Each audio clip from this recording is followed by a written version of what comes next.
All right, good morning, everybody. Welcome to today's open forum. Today's open forum is going to be form review. We're going to go over a couple of forms that you guys have asked for. I will be going over some things. I saw I just got another email for request to go over something, but I got a couple things to go over, and then we'll let you guys ask as many questions as you want. Feel free to raise your hand. If you guys don't know how to raise your hand, it's at the bottom of the screen. There's a shape of a hand at the bottom of your screen. Just click that. It will raise your hand. I will call on you. When I'm sharing, I can't really see you very well, so don't be afraid to just pipe in. You can go ahead and speak up when you're doing that. I can see a hand raised, but it's better that I can you can pipe in if I can't see you. So raise your hand first, and then if I don't answer, go ahead and pipe in. Let's get started. I wanted to go over the listing agreement. That was the real driver of today. Just a few things on there. I'm not going to go over the whole form. Just wanted to address a few items on the listing agreement. So I'm going to share that with you guys now. Let's go with that. Okay. This is. What? I don't understand. Please make sure you're muted. And I'm going to go over this. Okay. Share the screen.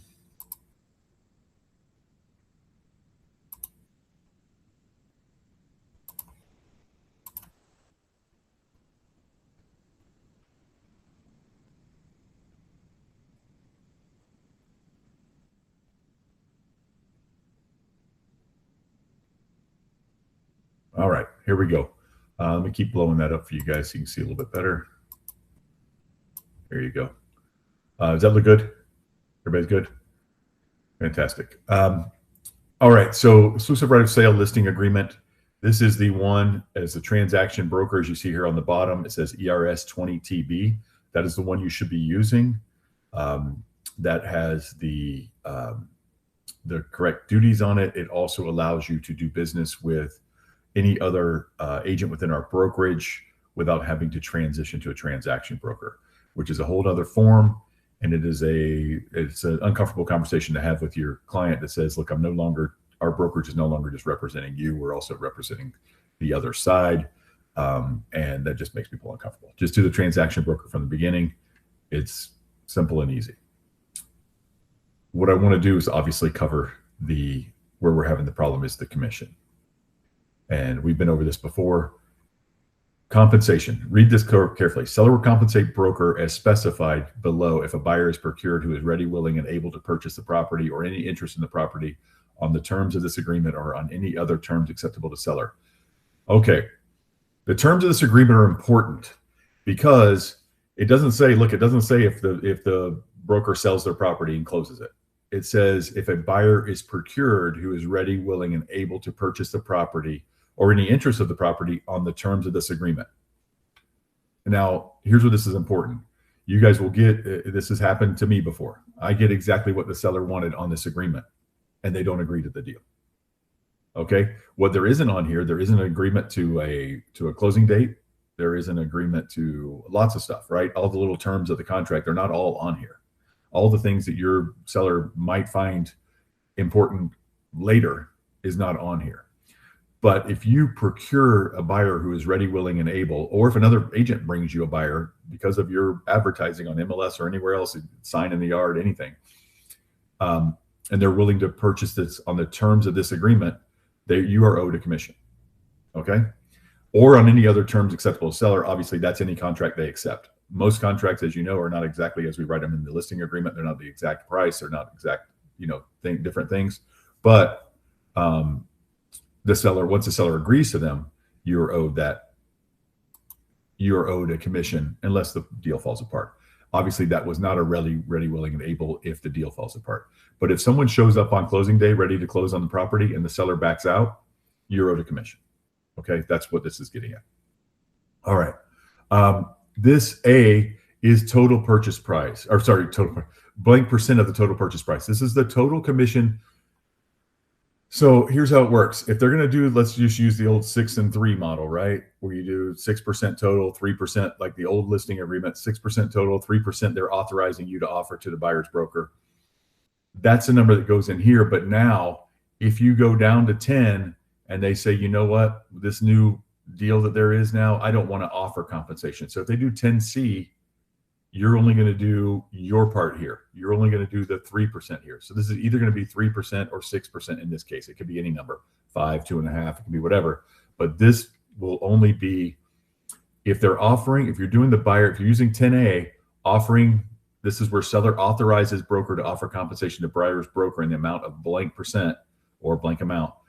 This amount will be paid from broker to buyer's broker from the compensation agreed to in paragraph 8.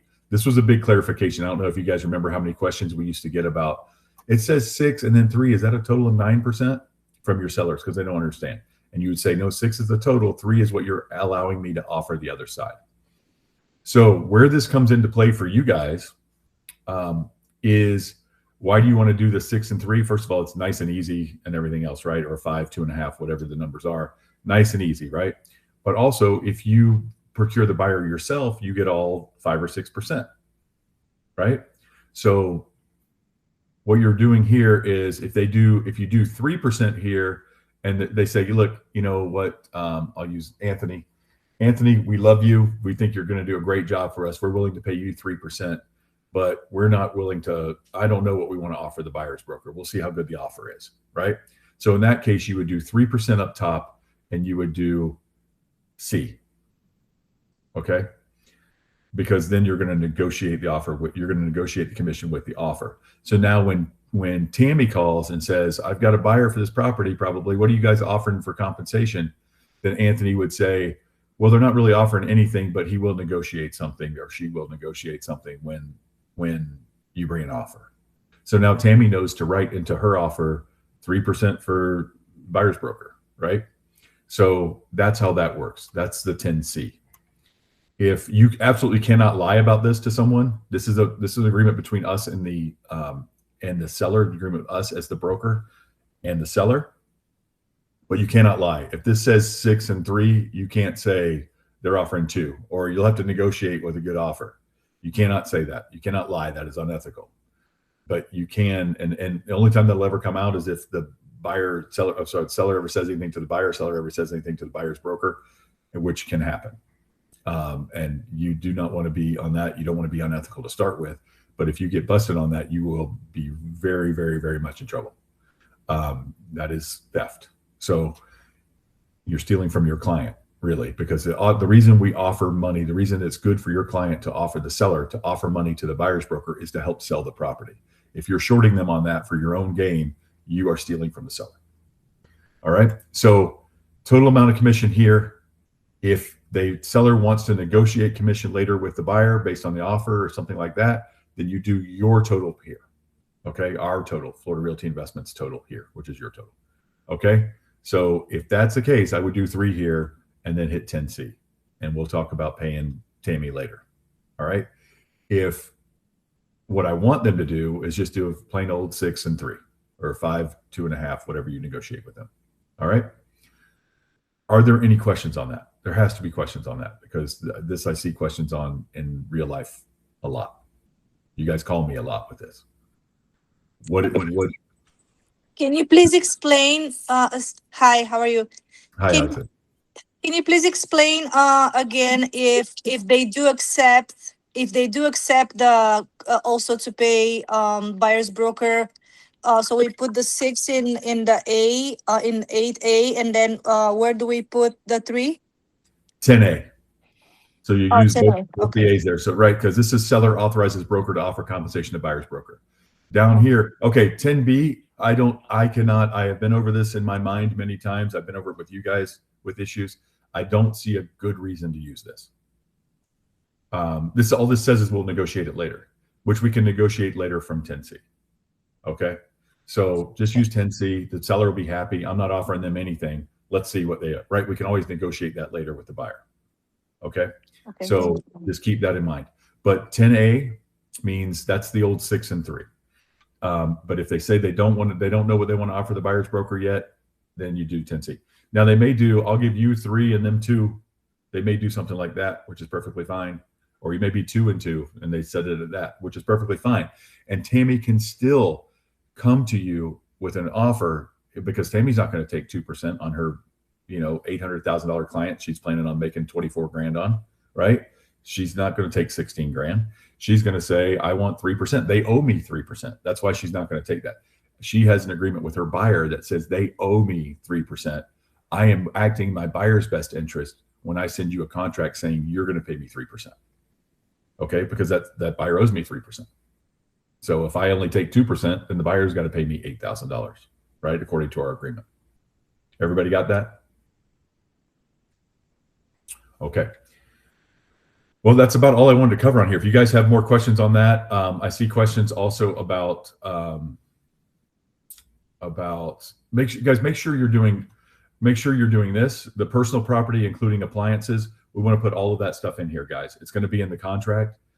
They're going to put the washer and dryer and everything else in there. It's not the washer and dryer. They have to write in separately on the as is, but otherwise they're going to put all that.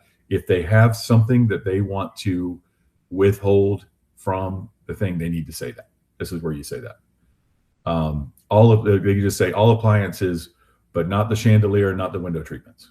Okay, whatever they want to say. Okay, all the appliances except for the washer and dryer, because where we're going to need a washer and dryer. Or this is this was my grandma's washer and dryer she left to me. I want to keep it. So whatever they want to keep or do, you want to put that here, especially if you're not using the MLS data entry, which you should be using.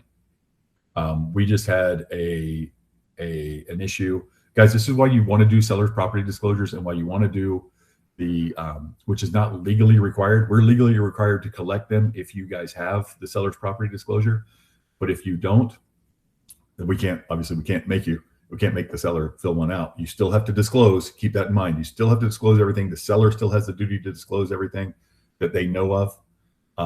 What that form forces them to do, though, is to put yeses and nos and I don't knows. If they don't know, they need to put I don't know. But we just had a case of it actually happened a couple of years ago, but it's a public sewer versus septic, and somebody bought the house and they've got septic. And they didn't know, and our agent put public sewer because it had been listed before was public sewer, and our agent put public sewer. So that happens. The best thing you can do in any of those cases is get the seller to sign something that says what it has.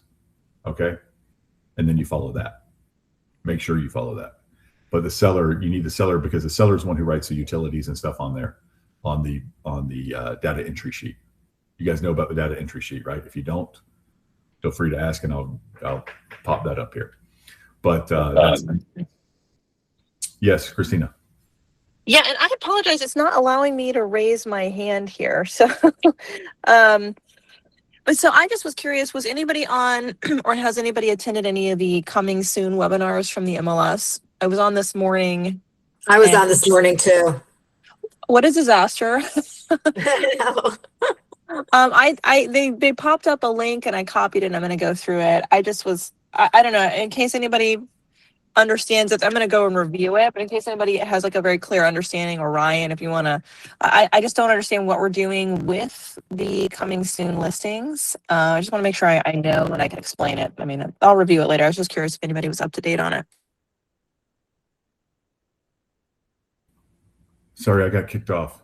So I missed that. I don't know if you guys could see that. I got kicked off. No, coming soon. So they've been doing webinars, and they did one this morning, MLS, for the coming soon status option, which is now live as of today.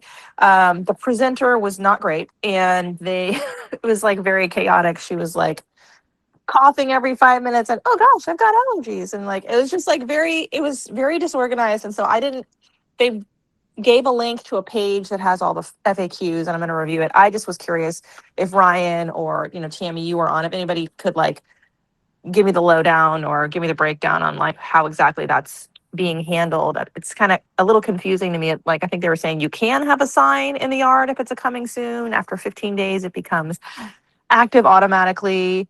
You have to go from coming soon to active to pending, but you can show the house during that time, or you can not. And you can have an open house. You can have an open house too during that time. And you can choose to put it onto, I heard that, and then you can choose to put it on Zillow and the third-party sites, or you can choose to not put it on the Zillow third-party sites. And it's different than the office exclusive. And I'm like, what? I'll review it, but I just was curious, Ryan, if you had any thoughts. I do, and I will be attending that but I've seen a lot of social media responses to it, and it's not. Lots of complaints about how it's not. They've been banging us with clear cooperation for all these years, and now this is not in that Right. spirit. And I agree with that 100%.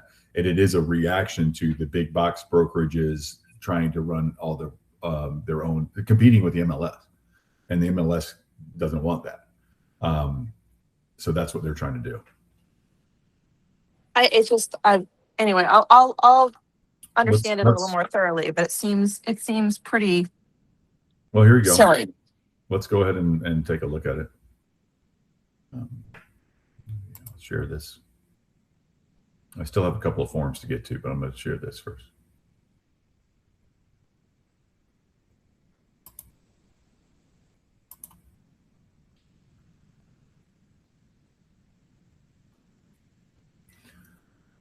All right. Yes, the MLS now has a coming soon status, and the rules are different from the older no coming soon status guidance. Here's a practical breakdown for your agents. Stellar MLS coming soon status rules. It is a pre-market MLS status. Coming soon is a status inside Stellar MLS matrix for properties that are not fully active yet, but are being prepared for the market. Stellar describes it as a dedicated pre-market window while keeping listing data available to MLS participants. Maximum time, 14 calendar days. Listing can remain in coming soon for up to 14 calendar days. On the 15th day, it automatically becomes active.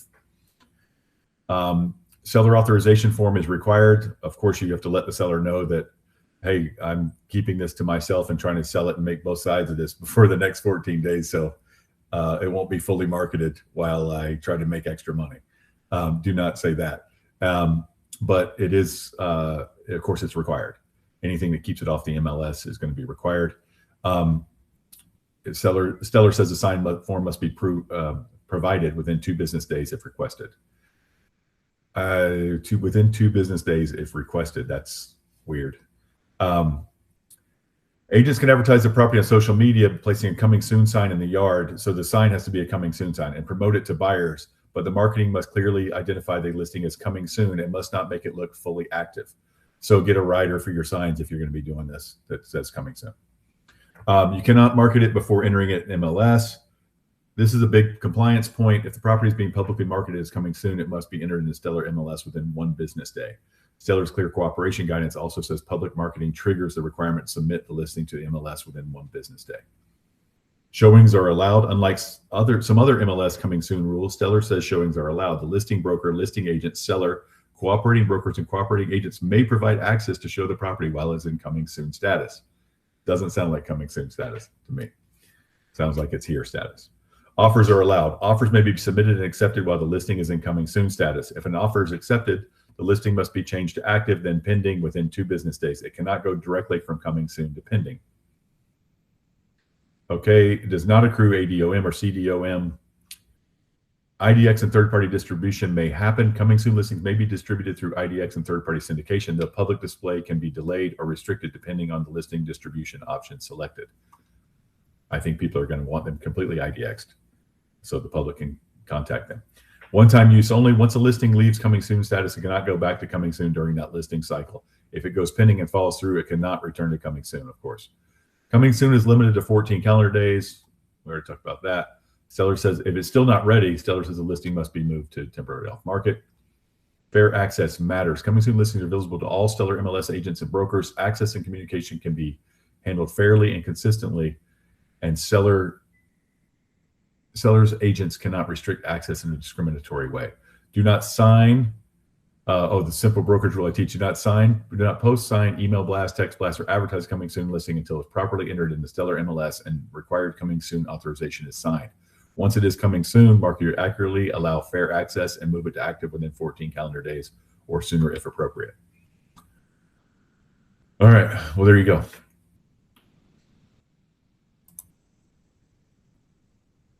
Does that answer anybody's questions about that?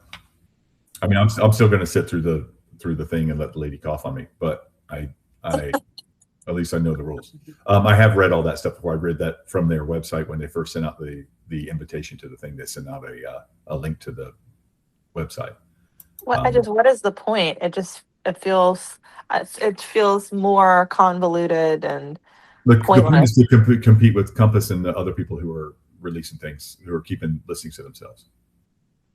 So I guess that's. So, I think they felt like, weren't they being threatened with a lawsuit from people too on that? probably. So basically, but if it's coming soon, then it's still, we can still all see it.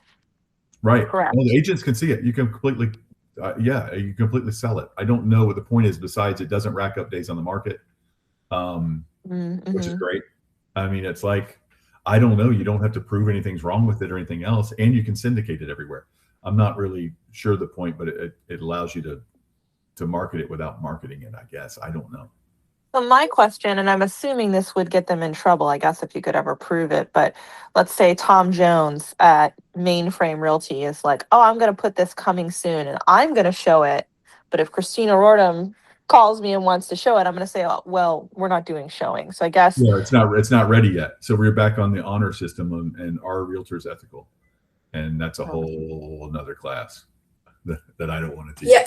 But I think on the MLS, you had to mark if it was showing. I don't know if you have to, but it gave you that option.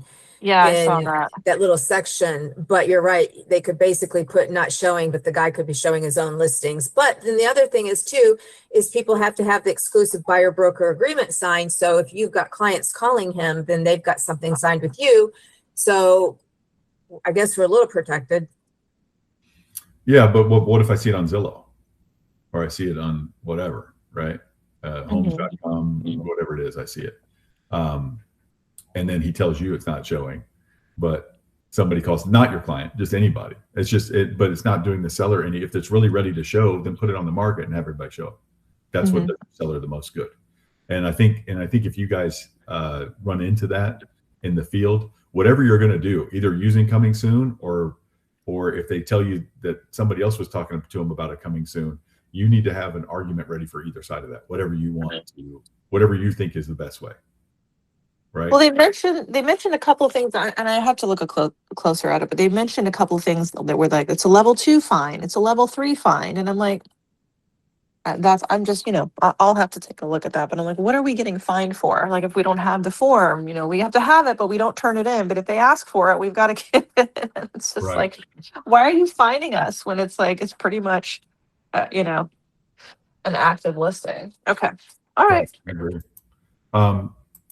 Did you, Ann Wynn, you have a question? Yes, the coming soon. Is it okay that I market on the Facebook first, and whenever it's ready, then I will list on the MLS? Or you guys have to keep on? No, putting it on Facebook triggers like it does now, triggers that you better have it in within a day. But you can put it in as coming soon and put it as coming soon on your Facebook. But you can go ahead and put it in MLS as coming soon, and you have 2 weeks of that. Okay. So the one day. So go ahead. You can market it coming soon all you want, 2 weeks out, but it has to be moved within 2 weeks to active. And you can market it on your Facebook and everything else as coming soon. As long as I want. You have to enter it in the MLS, and market in MLS have got a new line that says coming soon. Instead of like active, pending, there's a coming soon now. So you enter an MLS, put coming soon. After 15 days, it'll automatically go to active, but you can then market it at that point when you put it in the MLS as coming soon. Yeah. Okay. Or technically 1 day before you can do that, because that triggers the need to have it in there. Okay, Ryan, remember the case that I had seen you go over about public sewer and septic? You want to live lesson for everybody in my case, so agent know. Ann is here. It was Ann, everyone. That's revealed. I don't ever tell who it is when people have. Yeah. So you want me to share about that so everybody can learn? Yes, and I have news for you, Ann, as well. I heard Okay. back from our attorney. I don't know if she contacted you, but I heard back from her. Okay, I bought this property for my buyers. It's from wholesale. And as a wholesaler, they sell at ease. They don't give you inspection anything. So after a year, something, she fixed the property. She lists with somebody else, and somebody else cannot sell for her. So she asked me to sell for her. So I sell for her. So I use the same information on a previous listing as a public sewer. I did not check its septic anything, and the buyer agent, I'm not sure if they do the inspection or not. I couldn't find the inspection report. So we end up give them about 7,000 credit something. I don't remember, but right now the buyer sued the seller for the septic problem. And the seller dragged me in, say that I bought the property for her. She doesn't know anything. I sell for her, so she doesn't know anything about the property. It's just my responsible. So the attorney seller called me and asked to talk to Ryan and use the E&O to cover this, because it's error problem for me that using public sewer instead of septic. So I don't know how to resolve this right now. Oh, you're done. So we not in a bad way. So the attorney said, I don't know if you remember this, Ann, but they tried to do this a year ago too with someone out of South Florida that was not an attorney. So because it had been marketed that way, and because you had no knowledge of that, you don't have any liability, and we don't have any liability as a brokerage. So there will be no insurance or anything like that. There won't be any liability for us or for you. So you can rest easy. So they call me back and what? You don't talk to them. You don't. That's an attorney calls you or the sellers call you. You do not talk to them. Okay. They're trying to pawn it off on you. They're trying to put that. So she said that the sellers didn't know either, probably. So yeah, she doesn't know. Yeah, the sellers didn't know either. Nobody's going to have any liability here. The buyer had the opportunity, and they did get an inspection, and it's going to be up to them. They got an inspection, and somebody said, "Yeah, your plumbing looks good." They didn't say you have a septic. They didn't say anything else. That's on them. It was sold as is. They needed to do their inspection. You only can disclose what you know, and even your sellers didn't know. So, right. So you to win a case like that, just so you know, guys, this is why you put in writing to your buyers, get an inspection. And they say, "Oh, I don't need an inspection." Okay, but I'm officially in my capacity as a real estate professional recommending an inspection. You can do what you want, right? It's up to you. So they would the buyer would have to prove that the seller knew and hid that there was a septic tank. So yeah, you say that I shouldn't talk to them, but the seller said that if I don't pick up the phone, she will sue me. Good. So let her sue you. They don't have any idea what they're talking about. They're trying to anyway. They're trying to put the blame on you instead of themselves. But there is no blame they're not going to be, don't talk to them. Thank you. They're going to be fine. The buyer had the duty to inspect. They signed an as-is contract, duty to inspect it. They had the inspection period to inspect it. They got an inspection. The inspector didn't tell them anything. Their best lawsuit would be their inspector if that's the case. But they didn't know. Nobody knew. It is what it is. Have you responded to the attorney, or you don't have to say anything? I turned it over to our attorney, and you and I have nothing else to say about it. It's okay. An attorney to attorney thing now. Thank you. You're very welcome. Gigi. Okay. You're muted if you're talking, Gigi. Okay, sorry. Can you hear me now? Yes. I have a question. I'm representing a buyer, and the seller have not lived in the property. So on the seller disclosure, they said they don't know anything about the property. I asked the agent if there had been any water intrusion, any issues with water. She said no, but the property, it looks like it does not drain well. The drainage, I don't see any drainage. So we're going to get it inspected, but are they legally required to disclose if there has been any water issue? Yes, absolutely. So the seller's property disclosure is just putting it in writing, but anything of material value that is ongoing must be disclosed.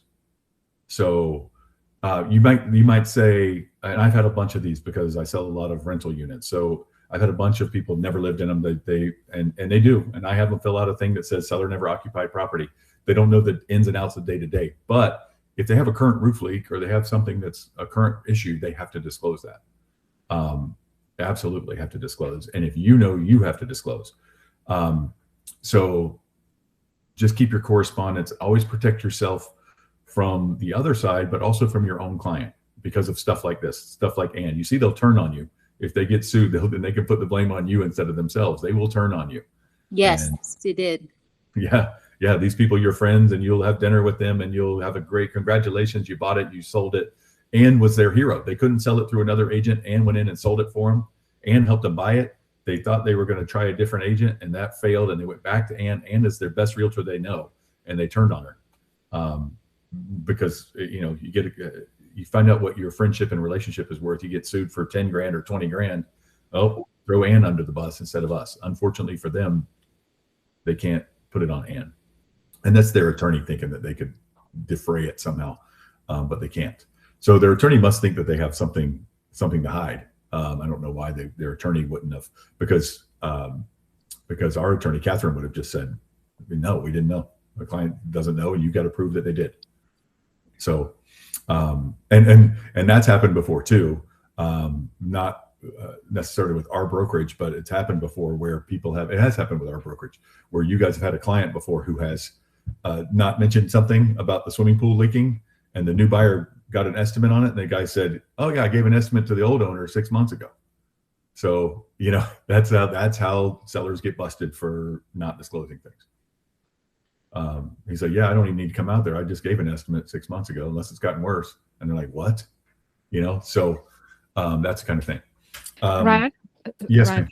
I have a follow-up question. So Yes, the general home inspector, if there was any water issues, is he able to catch that, or do we need another? Ask him. special- That's a good question to ask the inspector. It depends on the property. It depends on what kind of inspector he is. He will be able to see especially if you tell him to look for it. He'll be able to see if the baseboards have been wet or something like that, or even replaced. If he thinks they've been replaced in the last, much more recently than the drywall. Even if they've replaced the baseboards, the drywall will have, unless they've replaced absolutely everything. But they do have to fill out the flood disclosure. And you know what? Sometimes you guys are going to have buyers who are going to buy properties and things weren't disclosed to them, and that's why there are lawyers. That's the good reason they're lawyers, because people take advantage of people. So yes, but absolutely, to make sure your buyers don't get in that situation, ask the inspector, do you know anything about this, or should I hire another inspector to do this, and pay special. They use they can tell where there's been water before using they can tell where it's wet. They can tell where it's been wet by testing. Have them test the bottom of the drywall and stuff, and they'll probably do that. They'll probably pull back the baseboards and test the bottom of the drywall too. Let me get on with, Tammy, your hand's up. I have 2 stories, 1 house. Number 1, I have a house that I've got the buyers, and the people that live in the house had a new septic put in, a new drain field put in, and it just passed the year warranty. So my people decided to still go ahead and do a septic inspection. Come to find out, the guy put an undersized drain field in on the new septic. So they're probably going to, and it had an open permit on it. So I wonder if he never called to have it inspected because he knew he put a undersized drain field in. So when he came up to meet the listing agent, because the health department and him were meeting, the guy walked up and said, yeah, I put an undersized drain field in. Who would do something like that? Why would you do that? And so he admitted it. So anyway, my people are giving my buyers money to redo the drain field, and I guess they might sue the septic company. That's number 1 on that same house. Number 2 is I was calling you the other night. So I have a question. If you are in your inspection period, so what happened is we were in our inspection period. We extended the inspection period. We got an agreement based on all these items, and my buyers were going to get $12,000 back, including the septic. But for some reason, I wasn't thinking because there were a few electric problems, and I needed polybutylene. The sellers are going to replumb. So they had a septic problem, pipe problem. So they're going to replumb. But in my mind, I totally forgot. And I told the buyers, I'm like, hey, go ahead and get your 4 points so we can get insurance quotes, because we're getting kind of close to closing. We're kind of running out of time. So the inspector said, hey, are the pipes and the electrical, blah, blah, blah, blah. So I don't think we're good doing a 4 point. I go, oh yeah, you're totally right. I totally forgot. And then the buyer didn't know that the electrical didn't pass inspection. It had a double tap, and there were some non-grounded things. And so they had decided to take on the electrical. And so I said to them, I said, hey, we're not going to get our 4-point. The electrical has to get taken care of. So we'll let the sellers take care of it. And it'll come off your $12,000 since you guys said you would take on the electrical. And she's like, no, it didn't pass. It didn't pass. And blah, blah, you know. And so I thought, oh gosh, this is going to be a problem. But we had already signed our addendum to accept the 12,000. Basically, we made our agreement.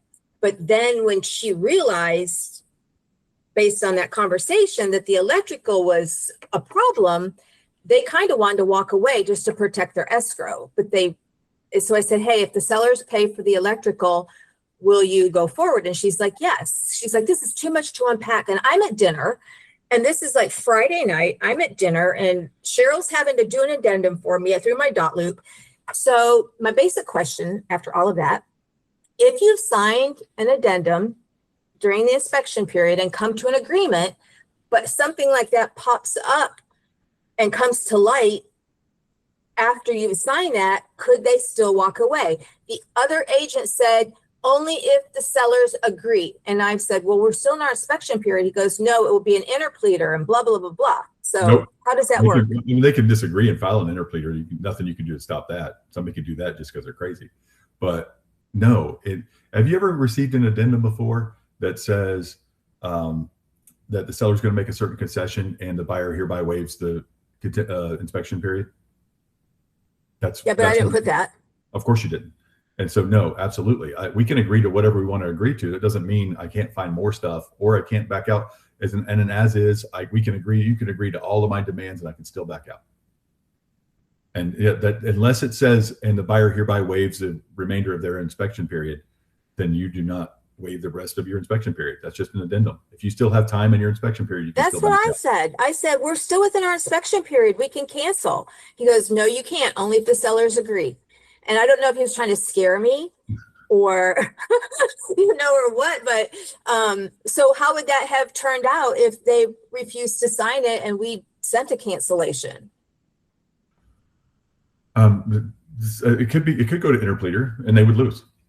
And tell me what an interpleader actually is, because I've never experienced this is why interpleaders are terrible. So what is the deposit on that? $5,000. Okay. By the time you go to interpleader, so that is an interpleader is where the title company has an issue. They usually give you like 30 days. So they'll give you as much time as they can to work it out. They hope you do, because if they file an interpleader, you have to pay court costs, you have to pay all this stuff. It's going to be I don't know the exact amount, $2,000 to $3,000 of that 5,000. So now you're arguing over very little. Where that's why typically people will, even if they're in the wrong, a lot of times they'll split the deposit. But especially if it's 1,000, 2,000, something like that, it'd be negative by the time it goes to court. That's why title companies will tell you that. It's like, you guys are not going to fight over anything, so you might as well come to an agreement. That's what attorneys will tell you. Well, I knew that the buyers were thinking if the sellers didn't pay for this, they'd back out. So before I even called the buyers, I called the agent and I'm like, hey, do you want to split the electrical? Because I think they're going to walk away. And the sellers were already given $12,000, and I felt it was really the right thing to do, that it came off the $12,000. So him and I agreed to split it. It was going to be like 2 hours at $250 an hour, and the sellers ended up doing it themselves. They did it yesterday, and when you do stuff like that and the buyers don't know, I'm like a nervous wreck. I'm like, oh, I'm never doing this again. You're like a nervous wreck. So anyway, the sellers took care of it. That's off my shoulders. And we were going you forward. can back out. You can back out right up till the end of that inspection period, even if they've agreed to everything. But it's still not even fair to the buyers if the people do this interpleader thing, because we can back out for any reason. Usually it's the seller that's not fair to. It's usually the seller that it's not fair to. Usually the buyer, most contracts fall apart because the buyer doesn't close, right? If they don't, it's because most time there's an escrow dispute. It's because the buyer didn't close. And so the sellers have to, it'll be real bad. And I got this question a lot too. Can the seller put the property back on the market even if the buyer doesn't sign the cancellation? And absolutely. Or the seller doesn't want to sign the cancellation because the buyer has the money going back to them and they don't agree. Absolutely. You put it back on the market. As long as the buyer does not have the right to buy the property, the closing date is passed. You can put it back on the market. They do not have to agree most times they don't have a signed cancellation. Obviously, that they did, they know where the money goes. So yes, the seller, and so the buyer could hold the seller hostage, hold the property hostage by not agreeing to it, and they'd always get their money back, right? Eventually.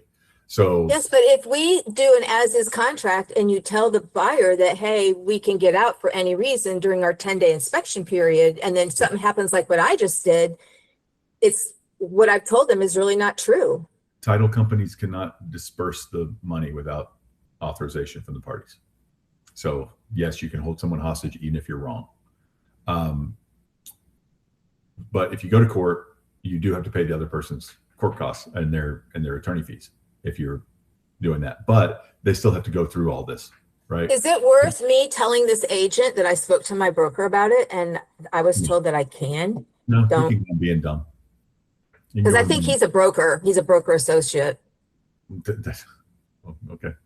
Those are the worst ones. The ones that like The ones that think they know everything. Yeah, Yes. and people make mistakes, but there's absolutely no way that you, unless you waive. That's why you've seen that in those addendums before, where they say, "And buyer hereby waives the remainder of their inspection period." That's why you see that. Like, we're not doing anything else for you. That's a great way when you're representing the seller. You should do that when you're representing the seller. Seller, contributes $12,000. That's what they should have done, and buyer hereby waives the remainder of their inspection period. That's it. Okay. Yeah, I've had that happen. I mean, I've had somebody do that to me before. Yeah.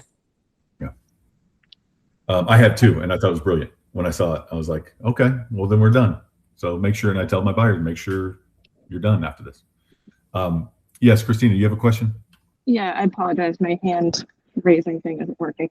Yeah, so obviously both parties have to sign off, but let's say they're in a dispute. Just clarify it with me. Like, you spoke to this point and it broke up when you were covering it.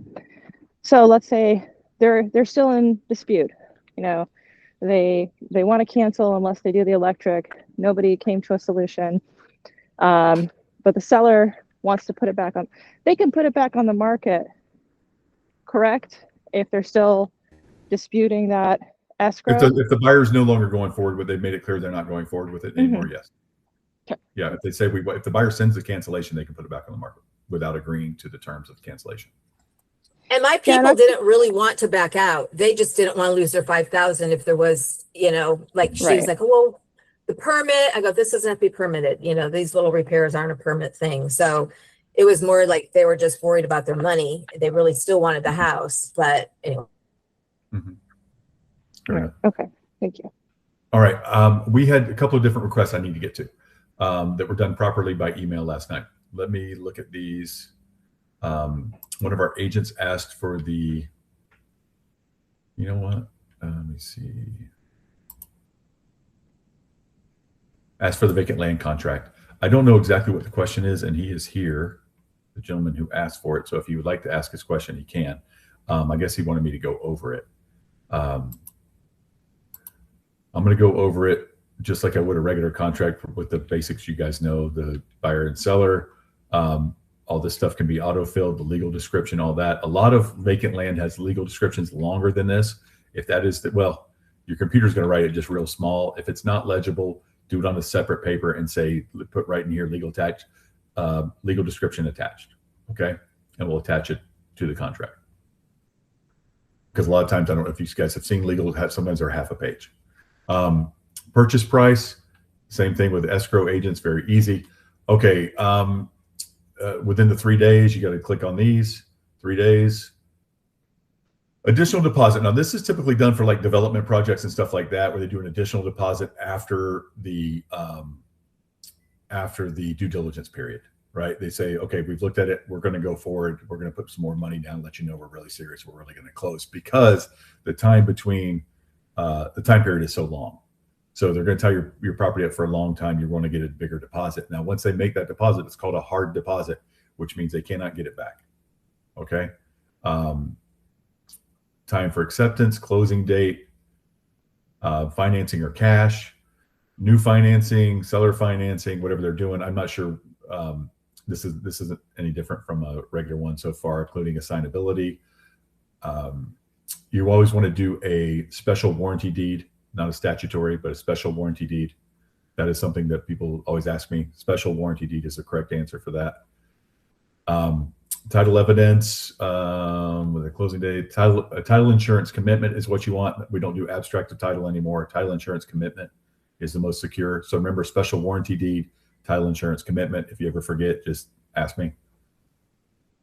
Those are two important things that people always have to ask on this.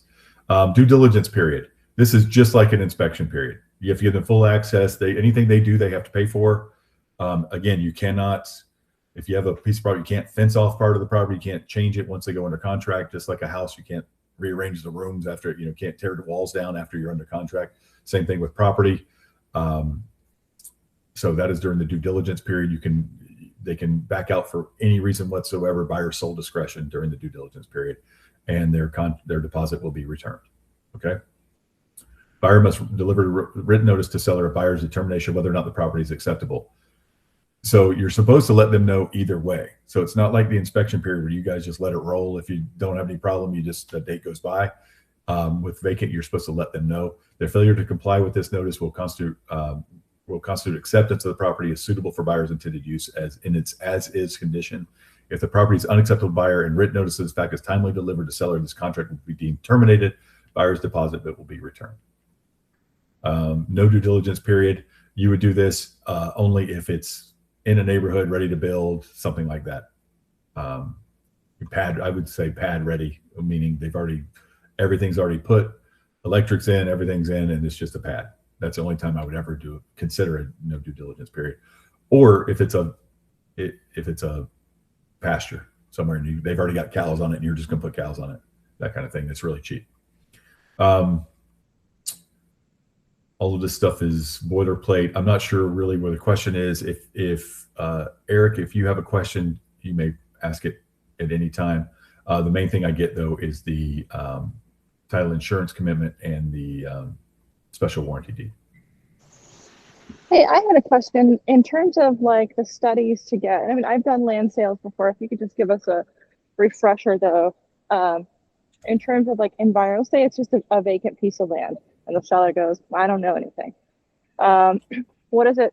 What type of inspections or studies do you recommend? What do you want to do with it? Build a house. Build a house. Okay. Depending on if it's anywhere near wetlands or anything like that, then you're going to get a wetlands delineation. They'll mark the wetlands. They'll determine if it's high and dry enough to build on. They'll do soil borings. They'll do all kinds of stuff. Make sure you don't have any, depending on the size of it and how obvious it is, make sure you don't have any protected species and stuff like that, which would be like scrub jays and sand skinks and gopher tortoises, things you never thought about. Those cute little things you help cross the road are the ones that kill you. Eagles, if bald eagle's on your property, they own it.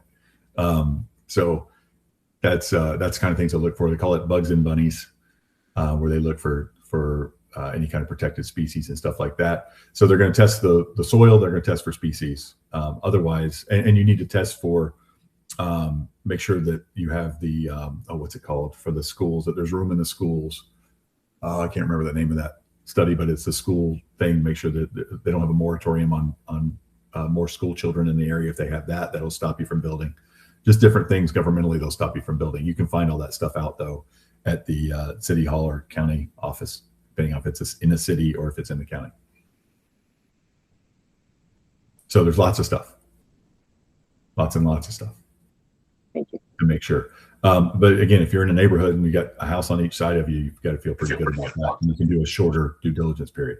I'm not going to give you 45, 90 days due diligence if I've got a house on each side and I'm selling you a lot in between. You know what I mean? And you might need that if there's a pond behind the house. That's not a retention pond, like any kind of water behind the house or something, or if it's on a lake or anything like that. There's a lot of muck fill-ins and stuff like that around lakes, especially here in Florida. There's a lot of sinkholes filled in. I've had people find, Volkswagens on lots before that were filled in, that maybe sunk in a sinkhole or maybe were placed, as old junk and put in a hole, and then the hole was filled in. So there's all kinds of stuff you got to be careful. But they can tell. Soil borings can tell if it's packed down earth or if it's been a hole and covered up. Are you guys still seeing as many? I haven't gotten as many land scammers lately. Are you still getting Yes, That's still getting them in volume. We've had some within the last couple months. 2 of them in the last couple months. Hey, hey, Ryan, how you doing? Hey, thanks, man. I appreciate going over the form. Yeah, what are you looking for? It was just more like a general question because I've never done a lot vacant land before, so I'm kind of new to this. Also, can you talk a little bit about wetlands and the process of clearing those stuff? Okay, so there's no clearing them. That's all. I would not get into that. That is by the jurisdiction of what you can and can't clean out in a lake, near a body of water. But as far as building, you can't build in wetlands. If you want to use some property that's wetlands, they have to do what's called mitigation. I'm going to teach a class on this, Eric. I'll do it in the next couple of weeks. Perfect. I've done it before a couple of years ago. I'm going to do it again, and just kind of get you some info on that. Yeah, thank you. I'll wait for the class. I appreciate it. Yeah, it's pretty complicated. I mean, it's pretty in depth, and it can blow up a deal, and it can get people to buy property that's basically worthless. So Yeah. you really got to protect your clients with that. But it's up to them. It's not up to you. But the knowledge you can provide is great. But you also need to say, look, I'm not a development expert. I'm a real estate expert. You might not want to say I'm not a development expert, but I'm not a professional environmental engineer, and that's what we need to get. Thank you, sir. And the investment cost of that engineering report is pretty hefty too. Yeah, correct? It's 5 figures typically. Yeah, you're going to spend 10 grand plus it depends on the place, which is, if you've got, I love a property that's got a house on each side, not on the water, and stuff like that. You don't have to worry about it as much, but it still could be what they call brownfill, which is old, which is like clean landfill, like, construction waste, blocks and wood and stuff that they'll fill in, and then they'll fill over it and pack it down with a front end loader. And then you've got but the soil borings will determine that. They'll say this dirt's too loose, that something's buried under here, that kind of thing. And that's beyond my expertise, but I know that's what happens. All right. I had a broker owner. I was trying to get a parcel for somebody last year, and he just cleared. He didn't do any studies, and it looked like it was wetlands from the map available from the county, and he just cleared it. Then did you guys do any studies? Or he's like, no. And just, had it up for sale. And I'm like, seems like a liability for the new buyer. Yes. Yeah. I got somebody. Okay. I don't know if he is here. Okay, good. Is Form FF okay to use in order to have the seller give my buyer a credit at closing to cover my commission, then have the credit given to me at closing? I don't know what you mean by given to me at closing. So let me share this FF. We went over this when it first came out.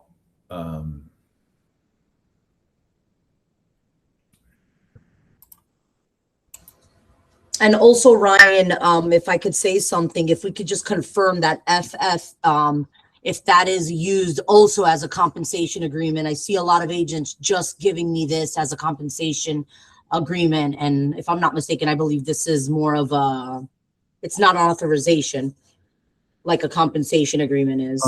It kind of is. And this is the kind of the Wild West on this, because it does say everything that it needs to say. But so I think it's the same thing. And I know it's my fault, Jeanette, because I've gone back and forth on this. It does, after further review of this, it does say everything it needs to say. It's just a weird way to do it, because this is for, to answer the question that was asked, what this is for is if the credit is going to put the buyer over the amount that they can receive. So lenders will tell the buyer, you can't take this any further concession because it'll put you over your limit. You guys are all familiar with buyer concession limits, right? 3%, 6%, whatever they are. I'll have our lenders in the crowd tell me, but it's 3%, 6%. I think maybe one of them's 9% or whatever. I don't know. Maybe that's messed up in my mind.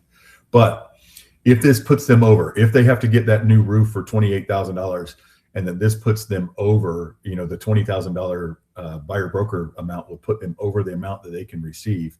What this does is this paragraph right here, this is what they're talking about doing. This is where we're doing 3% of the purchase price, right? 3% of the purchase price.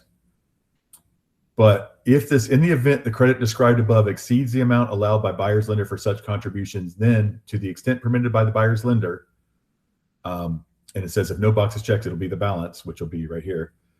The balance of the credit will be paid by seller directly to buyer's broker. Okay. That means the seller will pay directly to the buyer's broker and not give a credit to the buyer. All right. Otherwise, the credit will be reduced to the maximum amount allowed by buyer's lender, which is not what you want. So what you want, obviously, as the buyer's broker, is you want the balance of the credit to be paid directly by the seller to Florida Realty Investments, which is completely legal. Okay? So that is the main purpose of this form. Otherwise, you should be using the seller or seller's broker to buyer's broker compensation form, which is a normal form now. But they've consolidated the two forms into one. We have it on our paperless pipeline under the reference tab. It's on paperless. It's on Transaction Desk and Form Simplicity. Malvis, you have a question? Yes. In regards to that, so I'm helping a tenant finding a rent. I was trying to get them into an FRI place, but they like another one. Gina was helping me last week. Anyway, I am charging the tenant an amount for helping them find a home, which I did. I didn't know what home they were, getting, viewing, and so I couldn't call the listing agents ahead of time to find out how much their landlords were paying the tenant's agent. So I fill out my showing agreement or my, buyer broker compensation agreement for lease for a certain amount with my tenants. Then after they decided on the property, I find out that the listing agent is actually paying a referral fee, heavy for that. So I went ahead and I did a modification to a buyer broker agreement with the original date that we signed it on, and I up that amount to add the amount that the landlord is paying plus the amount that I am charging the tenant for. Okay. Is that correct? Is that the right way Absolutely to do? correct. Okay. That's All perfect. Right. You have to do that. Okay, I have to do another one because the listing agent agreed to pay me another extra $100 for doing part of his job. So I have to do another modification now, but it's hard to explain the buyer's buy-in because now my buyer, when I resend that modification, they don't see the amount that I am charging them. They see the total amount. And I had to verbalize to them and explain to them, you are not paying me that. The only reason why that number is there is because I cannot legally get paid higher than that number. You're only paying me this amount. The rest will come from the listing agent. Well, if you need to share screenshots or something so they see that, that's fine. You can say, look, here's where Christina is paying me $1,000. And so you're not paying me, $1,500. Say you're charging them $500 and then Christina offers you $1,000. Mm-hmm. You show them the screenshot where Christina's offering you $1,000. So you say, look, now it's $1,500, but it's because Christina's paying me $1,000. Right. I can do that definitely, but I think the form is messed up because it deceives. Technically, when they read through it, the buyer or the tenant can say, "No, I'm sorry, I'm not signing that because now you changed that form and it says this amount when you told me that you're only going to charge me $200 just per se." Just wait until you sell them a house at D.R. Horton and you get 3%, and then you find out you get a $10,000 bonus, and you got to go back and have them sign that. True. But can you put it in additional notes? The listing agent or the other broker is going to be contributing to that, or no? You're not supposed to. You're not supposed to mention any of that. You're not supposed to guarantee them anything that someone else is paying. Yeah. Mm-hmm. That's why you guys aren't supposed to say, "Oh, we're going to get the seller to pay it." Don't worry about Yeah. this 3%. I'll get it from the seller. Because they're technically We're gonna taking your make our- word for it. Correct. 'Cause- And that's my point. They're technically only taking my word because based on the paperwork, They're the signing legal it, paper, yeah. they're signing it, it sets a way higher amount. Like Well, this is not I would tell you this, and this is what I would tell them if my brother called me and said that someone gave him this and he was dealing with this Malvis lady and she wanted him to sign this. I would say, you have it in writing from her, that in a text from her, that someone else is paying this. There is no way you will lose in court if Malvis tries to charge you $1,500 instead of $500. Mhm. And I did email them, and I did send them an email. So badly in court, Malvis, for lying to your client that Mhm. you would probably lose your license by the time they got done with you at FRAC and everything else. So Right. I wouldn't worry about it. Yeah, and you know what I did is to give them a peace of mind is when I did send them a copy of the modification agreement, I did put it on an email. Please know that you will not be paying me this amount. The total amount that you will be paying my brokerage will be this amount. So I did put it on writing. Okay, good. So I'm getting paid. I'm using my numbers because you didn't give them $1,500. Still the $500 from you, and here's proof that they're paying me $1,000. But I have to get it approved by you, so that's why I have to modify this form by the rule. Got it. Thank you. You bet. Is there anything else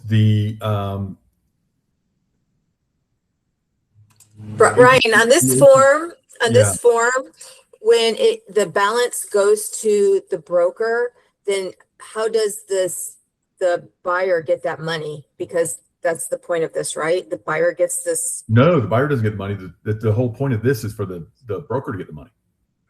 This was a credit related to the buyer's broker. So if they're already getting the $28,000 for the roof or whatever, right? This is the other. Oh, I see, for commission. Right. So if they can only take, let's say they got can it. only Okay. take $30,000 total based on their loan. Okay. Then this is going to be the let's say they bought a $500,000 house and they got a 6% credit they can take, right? 28,000. So that's 30,000 total. 28,000 is going for the roof.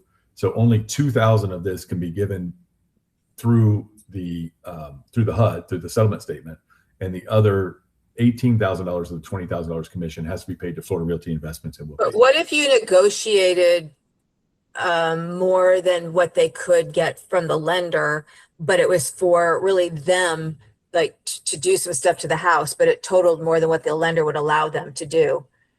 So there have been you have to disclose that to the lender. Will tell you what to do in that case, but you can't. It's fraudulent to do stuff outside of that if it's not like this. If it's not part of the contract.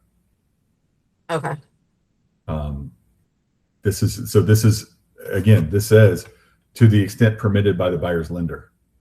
This is the buyer's lender has call over this because it's mortgage fraud. If the seller says I'll just give you $5,000 after, that's mortgage fraud. Okay. Because we made a deal outside that we didn't tell the mortgage company about. All right. I hope that the agent who asked this question, I hope that covers it. Yes, you get paid by this. As far as getting paid at closing, you need to do your CDA request, commission disbursement request,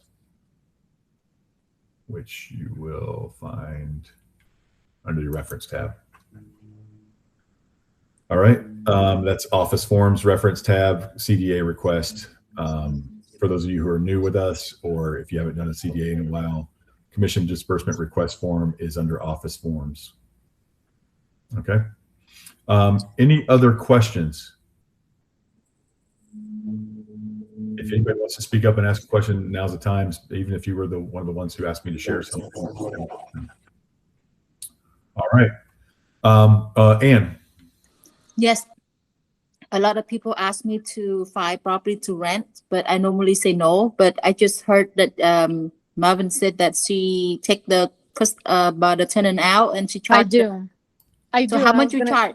I can call you afterward, but I was gonna say if any of the agents on this call that deal with residential sales, if they have any tenants prospects that they don't want to deal with, I am happy to take the referrals. Okay. But normally, may I ask how much you normally charge the tenant? You can charge whatever you want to charge, Ann. That's up to you. Okay. Thank All you. right. All right. Any other questions or comments? Let me get this. All right, guys. I'll have something for you again next week. I will be doing that vacant land thing. I'll do that, taking a vacant land to a ready to build class for you guys.